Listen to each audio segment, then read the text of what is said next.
I never imagined that my 68th birthday would fall on Thanksgiving Day, or that it would be the last time I'd ever step foot in the house I'd helped my son build with my own 2 hands. Dad, we need to talk.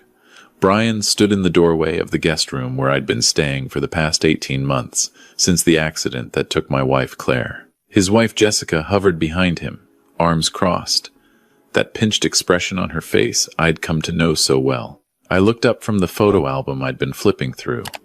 Pictures of Claire and me at various Thanksgivings over the years. The turkey I'd burned in '92. The year Brian was 6 and insisted on making the stuffing himself. Better times. What's on your mind, son? Brian wouldn't meet my eyes. Jessica and I. We've been talking. With the new baby coming and Maddie starting private school, we need the space. The space? I glanced around the small room that had been my world for a year and a half. I'm only using 1 bedroom, Brian. The house has 4. It's not just the space. Jessica cut in, her voice sharp. It's the expenses, your medications, your doctor visits, the special food you need for your diabetes. We're drowning, Robert. Robert? She never called me Dad, not once in the 12 years she'd been married to my son. I've offered to help with costs, I said quietly. My pension? Your pension barely covers your prescriptions, Brian interrupted. He finally looked at me, and I searched his face for the boy I'd raised, the kid I'd taught to use a level and saw, who used to follow me around the workshop asking endless questions about dovetail joints and wood grain. I couldn't find him. We've made arrangements. There's a senior living facility in Gresham. They have a bed available next week. Next week? Brian, it's Thanksgiving. It's my birthday, which is why we wanted to tell you now, so you'd have time to prepare. He pulled an envelope from his pocket. Here's $50 for incidentals. Jessica packed a bag for you. We'll drive you to the transitional shelter tonight. They'll help you get into the facility next week. The room tilted. Shelter? You're taking me to a homeless shelter? On Thanksgiving? It's not a homeless shelter. It's a transitional housing facility, Jessica said, like the distinction mattered. Lots of seniors use them while waiting for permanent placement. I stood up slowly, my arthritic knees protesting. At 68, after 45 years of working with my hands, my body kept score of every house I'd framed, every cabinet I'd built, every hour I'd spent in the workshop teaching my son the trade he'd abandoned for software sales the minute he graduated college. I built the deck on this house, I heard myself say. I installed all the crown molding. I built Maddie's treehouse, her bookshelf, that dining table you're going to sit around today eating turkey. Dad, please don't make this harder. I built this house with you, Brian. Remember? You were 23, newly married, and I spent every weekend for 8 months helping you. I took vacation days to be here when the inspector came. I taught you how to tile that bathroom, and we appreciate it, Jessica said, checking her watch. But that was a decade ago. We need to think about our future now, our children's future. Our children, not my grandchildren. I looked at my son, really looked at him, and saw a stranger. Maybe he'd been a stranger for years, and I'd been too grief-stricken over Claire to notice. Let me pack my own bag, I said. It's already packed, Brian said quickly. We should get going. The shelter stops taking people after 8. The drive across Portland was silent. Rain streaked the windows of Brian's Tesla, a car I'd never understood the appeal of, though I'd nodded approvingly when he'd bought it because that's what fathers do. In the back seat, my overnight bag sat next to Maddie's car seat. I wondered if she'd ask about Grandpa. Probably not. They'd been keeping her away from me more and more lately. Jessica dropped us off at the curb, outside a low brick building in a part of town I didn't recognize. The sign said, New Horizons Transitional Living. Here, Brian thrust the envelope with $50 at me. I'll call you next week about the facility in Gresham. He wouldn't meet my eyes. I took the money, took my bag, and watched my son drive away without a backward glance. The Tesla's taillights disappeared into the rain, and I stood there on the sidewalk, 68 years old, on Thanksgiving, on my birthday, with everything I owned in a discount store duffel bag. I didn't go into the shelter. I couldn't. The thought of spending my birthday in a room full of strangers, of admitting that this was what my life had become, was too much. Instead, I walked. The rain soaked through my jacket, but I kept walking. No destination in mind, just movement to keep the reality at bay. I ended up in Laurelhurst Park. The duck pond was gray under the November sky, and most people had enough sense to be inside on a holiday, preparing feasts with their families. I found a bench under a large oak tree that provided some cover from the rain, and sat down heavily. That's where I was, watching the rain dimple the pond's surface, when I heard a voice beside me. Terrible day for the ducks. I looked up. An elderly man stood a few feet away, leaning on a carved wooden cane. He had to be in his mid-70s, with silver hair and sharp blue eyes behind gold-rimmed glasses. He wore an expensive-looking wool coat and a silk scarf, completely at odds with the park setting. "Yes, sir, I suppose it is," I replied. "Mind if I sit? My driver won't be here for another 20 minutes, and standing in this weather isn't doing my knees any favors." I gestured to the bench, and he sat with a grateful sigh. Up close, I could see the quality of his clothing, the shine of his Italian leather shoes. This was a man with money. Thanksgiving afternoon in the rain, he mused. "I have to assume you have an interesting story. No one chooses to be here instead of at a dinner table unless circumstances have conspired." I laughed, a bitter sound. "You could say that. I'm Samuel." He extended his hand. "Samuel Hartwell. Robert. Bob." I shook his hand, noticing the firm grip despite his age. "So, Bob, what brings you to a park bench on Thanksgiving?" Maybe it was because he was a stranger. Maybe it was because I had no one else to tell. Maybe it was just the kindness in his eyes, the first I'd seen all day.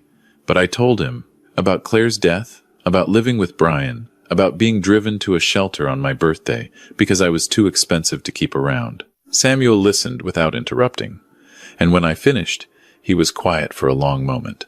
"I'm sorry about your wife," he said finally, "and I'm sorry about your son. Sometimes the people we raise surprise us, and not always in good ways. I keep thinking I must have done something wrong, raised him wrong, or perhaps you raised him just fine, and he made his own choices as an adult." Samuel tapped his cane thoughtfully against the ground. "Bob, I have an unusual proposition for you. You're going to think I'm eccentric, possibly crazy, but hear me out. I waited. I'm a widower myself. Lost my Martha 3 years ago. I have a daughter, but she's in Singapore with her family. I see her maybe twice a year. I live in a rather large house with staff, but it's lonely, terribly lonely, especially on holidays." He paused. "I'm also in need of someone with carpentry skills. My house is old, always needs something fixed, and I've been looking for someone trustworthy." "I don't understand," I said. "I'm proposing a trade. You come work for me. I provide room and board, a salary, and in exchange, you help maintain my home. Fix things, build things, keep me company." He smiled slightly. "And when my driver arrives in 15 minutes to pick me up from my walk, which I take every day regardless of weather, you pretend to be my nephew Bob, who's come to visit for the holiday." "Why would I do that?" "Because," Samuel said, his eyes suddenly serious, "my driver is also my nephew, Richard. Real nephew. By blood. He's been pressuring me to sell the house, move into a retirement community, let him manage my affairs. If he knows I'm hiring live-in help, he'll fight it. Call it elder abuse, get lawyers involved. But if you're family, visiting for Thanksgiving, it's different. It buys us time." "Us? You need a place to stay. I need someone around who won't treat me like I'm senile or try to get power of attorney. We help each other." He studied my face. "I know it sounds strange, but I'm a good judge of character, Bob. I've built a successful business on it. And I think you're a good man who's had some bad luck." "What kind of business?" I asked. "Furniture, high-end residential and commercial. You might have heard of Hartwell & Co." I had. Everyone in the woodworking world had heard of Hartwell & Co. Their pieces, sold for tens of thousands of dollars, graced the homes of celebrities and executives, museums and hotels. I'd seen their work at a showcase once, had stood in front of a Hartwell dining table and marveled at the craftsmanship. "You're that Samuel Hartwell?" Guilty as charged. And I meant what I said about needing a carpenter. The company's huge now, but I haven't forgotten my roots. I started in a garage, working with my hands. I miss it. Miss being around someone who understands the work. A black Mercedes pulled up to the curb. Samuel stood, offering me his hand. What do you say, Bob? Will you be my nephew for an afternoon? After that, we can discuss the rest. I looked at the shelter coordinates still pulled up on my phone. I looked at my soaked jacket and the duffel bag at my feet. I looked at this strange, elegant old man offering me a lifeline. Okay, I said. Uncle Samuel. His face broke into a genuine smile. Excellent. Richard, he called to the driver getting out of the Mercedes. Look who I ran into. My nephew Bob visiting from. Where was it? Eugene, I improvised, naming a city 2 hours south. Eugene. What a wonderful surprise. Richard was in his 40s, well-dressed, but with calculating eyes that immediately assessed me with suspicion. Uncle Samuel, you've never mentioned a nephew, Bob, haven't I? Well, you know how scattered I get. Martha's side of the family. Woodworker, like I used to be. We've been corresponding about some projects for the house. I invited him for Thanksgiving. The lie came so smoothly from Samuel's mouth that I almost believed it myself. Richard's jaw tightened. I see. Well, we should get you home before you catch cold. The three of us drove in tense silence to Samuel's house in the West Hills. House was an understatement. It was a craftsman mansion, probably built in the 1920s, lovingly maintained and updated. My carpenter's eye immediately caught the details. The exposed beamwork, the built-in cabinetry, the original hardwood floors. Bob can stay in the guest house, Samuel announced as Richard pulled into the circular driveway. Richard, be a good fellow and have Mrs. Chen prepare a plate for him. I'm sure he's hungry. Uncle Samuel, perhaps we should discuss this. Discuss what? A man can't have his nephew visit for Thanksgiving? Don't fuss, Richard. Bob and I have business to discuss anyway. That shipment of walnut that arrived last week, I want his opinion on it. I had no idea what shipment he was talking about, but I nodded along. Richard looked like he wanted to argue, but thought better of it. He helped Samuel into the house, while I grabbed my pathetic duffel bag and followed. The guest house was a converted carriage house behind the main property, small but beautifully appointed with furniture I recognized as Hartwell pieces. It had a bedroom, bathroom, and small sitting area. Compared to the shelter I was supposed to be in, it was paradise. Mrs. Chen, Samuel's housekeeper, brought me a plate of Thanksgiving dinner that was better than any meal I'd had in months. After she left, I sat in the quiet guest house, listening to the rain on the roof, trying to process the surreal turn my day had taken. Around 8, there was a knock on the door. Samuel, changed into comfortable slacks and a sweater. May I come in? It's your house. He settled into the armchair while I sat on the sofa. So, let's talk honestly, Bob. No nephew pretense. I meant what I said in the park. I need help around here, and I'd like to offer you a job. Job, real salary. $40,000 a year plus room and board here in the guest house. In exchange, you maintain the property. Help me with some personal projects in my workshop, and occasionally pretend to be my nephew when Richard gets nosy. Why are you doing this? You don't know me. I know enough. I know you're a craftsman who's fallen on hard times. I know you're honest. You could have robbed me in the park and didn't. I know you're proud. It hurt you to tell me your story, but you did it anyway. He leaned forward. And I know what it's like to be alone, Bob. To have family that sees you as a burden or an asset instead of a person. Martha and I never had children of our own. My daughter is my brother's child. We adopted her when he and his wife died. She loves me, but she has her own life across the world. Richard is my nephew by blood, but he's been circling like a vulture since Martha died, waiting for me to slip so he can take control. What about Hartwell & Co.? Don't you have people there? I sold my majority stake 5 years ago.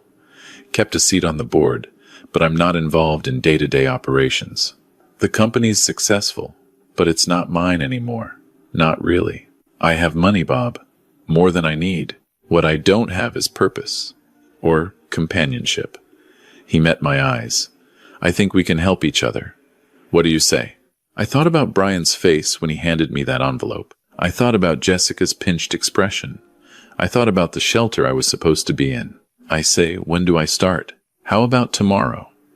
After breakfast, I'll show you the workshop. I have some ideas for a display cabinet I want to build. That was how I became Samuel Hartwell's carpenter, companion, and occasional nephew. The first few weeks were strange, settling into a routine in the guest house, learning the rhythms of Samuel's household. Mrs. Chen came 5 days a week to cook and clean. A gardener handled the grounds. Richard visited every Sunday, always suspicious, always probing about my background. But Samuel and I found an easy companionship. In the mornings, after breakfast, we'd go to the workshop he'd built in the basement. It was a woodworker's dream. Every tool imaginable, perfectly organized, expensive hardwoods, stacked and labeled. We'd work on projects together, and I rediscovered the joy I'd lost after Claire died. Samuel knew his craft. Despite his age and wealth, he could still shape wood with precision, could still see the potential in a rough board. We built that display cabinet together, and when it was done, Samuel donated it to the Portland Art Museum. Saw it installed there with a small plaque, crafted by Samuel Hartwell and Robert Morrison. Seeing my name next to his in a museum made something tight in my chest loosen. "You're better than you think you are," Samuel told me that day. "Brian was a fool to throw you away." I still thought about Brian sometimes. Wondered if he'd tried to call the shelter. Wondered if he wondered where I was. Part of me wanted to rub my new life in his face. Another part just felt sad for what we'd lost. Months passed. I restored the crown molding in Samuel's dining room, built new shelving for his library, repaired the gazebo in the garden. He paid me promptly, treated me with respect, and slowly, I began to feel less like an employee and more like family. We had dinner together most nights. Samuel would tell stories about building his company, about Martha, about the furniture world. I'd share memories of Claire, of the houses I'd built, of Brian before everything went wrong. "You should reconnect with your son," Samuel said one evening over wine. "Life's too short for estrangement." He made his choice. And people can unmake choices, can change. You'd be surprised how someone's perspective shifts when they realize what they've lost. But I wasn't ready. The hurt was still too fresh. In March, 6 months after I'd moved into the guest house, Samuel called me into his study. Richard was there, looking unhappy. "Bob," Samuel said, "I need to tell you something. I've been diagnosed with pancreatic cancer, stage 4. The doctors say I have maybe 6 months. The room tilted the way it had when Brian told me I was going to a shelter. "No," I said stupidly. "You're healthy. We just built that hall table last week. I've been feeling ill for a while. Finally went to the doctor. It's aggressive, and at my age, they don't recommend aggressive treatment. I'm 76, Bob. I've had a good life." "Uncle Samuel," Richard interjected, "perhaps now would be a good time to discuss your estate planning. Make sure everything's in order." Samuel waved him off. "Already done, Richard. Bob, I need a favor. I want to finish one more piece. A bed frame, king size, walnut and cherry. Will you help me?" Of course. We worked on that bed frame every day for the next 3 months. Samuel grew weaker, but he insisted on being in the workshop, even if all he could do was sit and direct. We inlaid the headboard with an intricate pattern of woods, created posts that were functional art, crafted it with the kind of care that comes from knowing it's your last piece. "It's for you," Samuel told me one day in late May. His voice was thin now, his body frail. "For the guest house. Every craftsman should sleep in something beautiful." "Samuel, let me do this, Bob. You've given me these months. Let me give you something back." In June, Samuel took a turn for the worse. He was moved to hospice care in his home, nurses rotating through 24 hours. I sat with him when I could, reading to him, sometimes just holding his hand. "I updated my will," he said one lucid afternoon. "Richard's going to be angry. You don't have to—" "Shh. Listen. You've been more family to me this past year than Richard's been in 20. You're getting the guest house and its contents, the workshop and all the tools, and a sum of money to make sure you're comfortable. Samuel, I can't accept. You can, and you will. But there's more. Hartwell & Co. I kept a 20% stake when I sold. Those shares are worth approximately $16 million. They're yours. I couldn't breathe. What? You're a craftsman, Bob. A real one. You understand what I built, what it means. Richard just sees dollar signs. My daughter is already wealthy from her mother's family. She doesn't need it. But you can make sure the company stays true to its roots. You'll have a seat on the board. Influence over decisions. Promise me you'll keep them honest. Keep them focused on the craft, not just the profit. I promise, I whispered. And Bob? Call your son. Life's too short. I never got to see my daughter one last time. Don't make that mistake. Samuel Hartwell died on June 23rd, surrounded by loved ones. I held his hand as he passed. This man who'd saved me from a shelter on Thanksgiving, who'd given me back my purpose and my pride. The funeral was large. Furniture, world elite, society people, museum curators. Richard gave a eulogy about his beloved uncle, and I had to leave the room. Mrs. Chen found me in the hallway. He loved you like a son, she said simply. More than Richard. Richard knew it.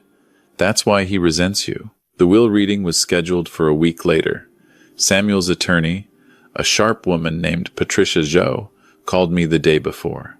Mr. Morrison, I need to prepare you. Richard is contesting the will. He's claiming you manipulated Samuel, that the bequests to you are evidence of elder abuse. He's filed an injunction to freeze the estate. Can he do that? He can try.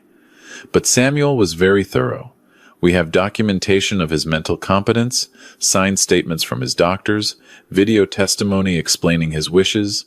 Richard's case is weak, but it will make things uncomfortable. The reading was in Patricia's downtown office, a glass tower with views of Mount Hood. I arrived early, wearing the suit Samuel had insisted on buying me for formal company events I'd attended with him. Richard was already there with 2 lawyers. His face when he saw me was pure venom. You son of a bitch, he hissed. You manipulated a dying old man. Richard, Patricia said sharply, we'll discuss this properly. She read the will. Most of Samuel's personal estate went to his daughter in Singapore. Richard received a generous sum, $1 million, and some personal effects.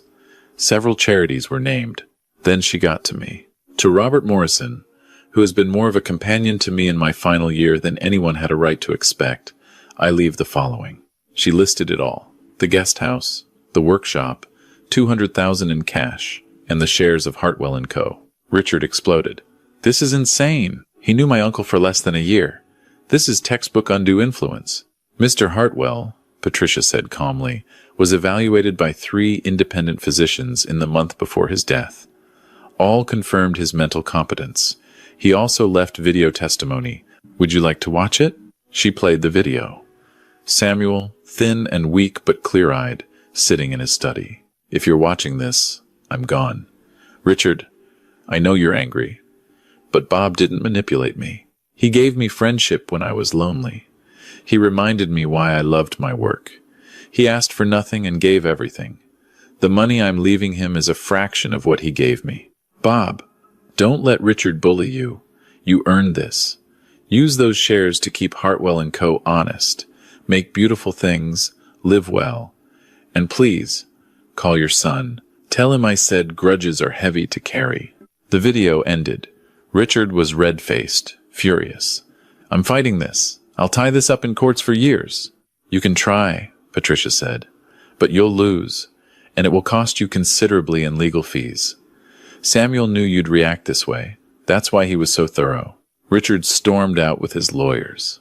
Patricia turned to me. He'll probably file suit within the week. But honestly, Mr. Morrison, I don't think he has a case. Samuel was very clear about his wishes, and there's extensive documentation. It might take a few months to sort out, but the will should stand. I walked out of that office in a daze. $16 million. A house, a workshop. I was 69 years old and suddenly wealthy, beyond anything I'd imagined. My phone rang. An unknown number. I almost didn't answer. Dad? Brian's voice hit me like a freight train. Brian. Dad, I heard about Samuel Hartwell. Saw the obituary. It mentioned you as a close friend. I didn't know you knew him. I tried calling the shelter, but they said you never checked in. Where have you been? Living my life, I said. I want to talk. Can we meet? Jessica and I, we've been thinking. What we did was wrong. We want to make it right. I thought about Samuel's words. Life's too short. But I also thought about that rainy Thanksgiving night, about being handed $50 and driven to a shelter. How's Maddie? I asked. She asks about you. She misses you. And Jessica? Does she miss me? Or does she miss the free carpentry? Silence. Then, that's not fair. Isn't it? Brian, you threw me away like garbage. On my birthday. On Thanksgiving. You didn't call to check if I made it to the shelter safely. You didn't call on Christmas or my 69th birthday last month. Why now? Because I'm sorry. Because I've been thinking about what I did. Because, he paused, because I saw the obituary listed you as receiving a major bequest, and I realized I didn't even know where you were living or what you were doing. There it was. The truth.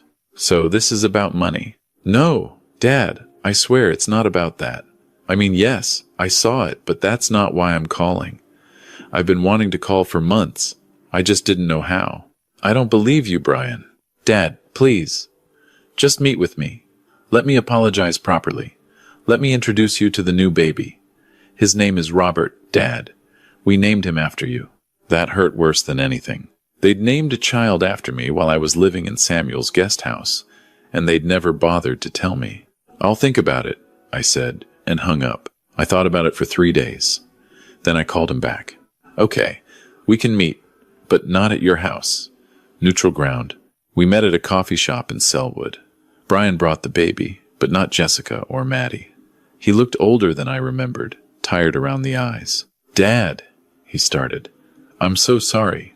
What we did was inexcusable. Yes, it was. I was overwhelmed. The expenses, the stress, Jessica's pressure, but that's not an excuse. You're my father. You raised me, and I threw you out like you were nothing. You did.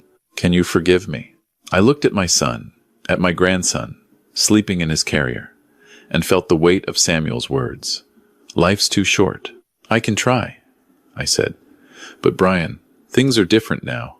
I'm not the same man you dropped at that shelter. I have my own life, my own home. I'm not coming back to be your live-in handyman. I'm not asking you to. I just want you back in our lives. In Maddie's life. In Robert's life. Then you need to know some things. Samuel Hartwell left me a considerable inheritance. I'm financially secure now. More than secure.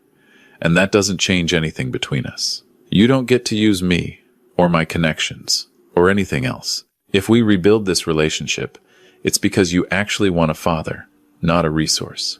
Brian nodded, tears in his eyes. I do want a father. I missed you, Dad. I missed our talks, missed learning from you. I was an idiot. Yes, you were. We talked for 2 hours.